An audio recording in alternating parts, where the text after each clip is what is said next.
Tension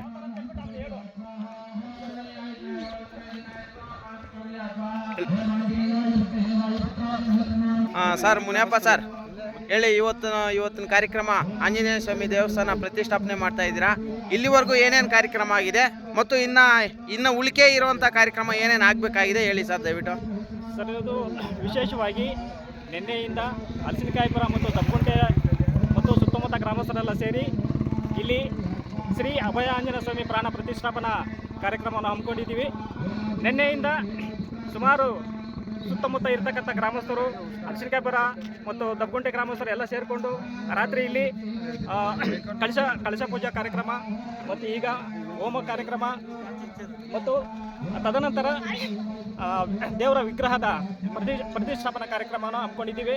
ಈ ಕಾರ್ಯಕ್ರಮಕ್ಕೆ ಮಾನ್ಯ ಶಾಸಕರಾಗಿರ್ತಕ್ಕಂಥ ಶರತ್ ಬಚ್ಚೇಗೌಡರು ಮತ್ತು ಸುತ್ತಮುತ್ತಲ ಗ್ರಾಮಸ್ಥರು ಮತ್ತು ಪ್ರತಿಯೊಬ್ಬ ಸದಸ್ಯರು ಈ ಒಂದು ಕಾರ್ಯಕ್ರಮಕ್ಕೆ ಆಗಮಿಸ್ತಾ ಇದ್ದಾರೆ. ಎಷ್ಟೊತ್ತು ಬರ್ತಾ ಇದ್ದಾರೆ ಸರ್? ಈಗ ಮಧ್ಯಾಹ್ನ 1-1:30ಗೆ ಮಾನ್ಯ ಶಾಸಕರಾಗಿರ್ತಕ್ಕಂಥ ಶರತ್ ಬಚ್ಚೇಗೌಡರು ಮತ್ತು ಸುತ್ತಮುತ್ತ ಇರ್ತಕ್ಕಂಥ ಎಲ್ಲ ಸದಸ್ಯರು, ಗಣ್ಯರುಗಳು ಎಲ್ಲ ಬರ್ತಾ ಇದ್ದಾರೆ ಸರ್. ಹೌದಾ? Okay sir. ಈಗ ತದನಂತರ ಈ ಒಂದು ದೇವರ ಪ್ರತಿಷ್ಠಾಪನಾ ಕಾರ್ಯಕ್ರಮ ಮುಗಿದ ನಂತರ ಪ್ರತಿಯೊಬ್ಬ ಗ್ರಾಮಸ್ಥರಿಗೂ ಮತ್ತು ಗಣ್ಯ ವ್ಯಕ್ತಿಗಳಿಗೂ ಸುತ್ತಮುತ್ತಲ ಎಲ್ಲ ಸದಸ್ಯರುಗಳಿಗೂ ಊಟದ ಕಾರ್ಯಕ್ರಮ ಒಂದು ವ್ಯವಸ್ಥೆಯನ್ನು ಕೂಡ ನಾವು ಮಾಡಿದ್ದೀವಿ ಸರ್. ಸುಮಾರು 1,000-1,500 ಜನಕ್ಕೆ ಊಟದ ಕಾರ್ಯಕ್ರಮವನ್ನು ಹಮ್ಮಿಕೊಂಡಿದ್ದೀವಿ.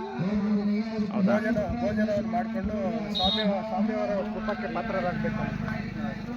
ತದನಂತರ ಇದು ಅಂದರೆ ಪ್ರತಿಯೊಬ್ಬ ಸದಸ್ಯರು ಈ ಒಂದು ಕಾರ್ಯಕ್ರಮಕ್ಕೆ ಆಗಮಿಸಿ, ಭಕ್ತಾದಿಗಳು ಆಗಮಿಸಿ ಪ್ರಸಾದ ವಿನಿಯೋಗವನ್ನು ಮಾಡಿ ಈ ಕಾರ್ಯಕ್ರಮವನ್ನು ಸ್ವಾಮಿಯ ಪಾತ್ರಕ್ಕೆ ಯಶಸ್ವಿ ಮಾಡಿಕೊಡಬೇಕಾಗಿದೆ. ತಮ್ಮಲ್ಲಿ ಕಳಕಳಿಯ ಮನವಿ ಅಂತ ಹೇಳ್ಕೊಡ್ತಾ ಇದ್ದೀವಿ. ಆಯ್ತು, ಓಕೆ.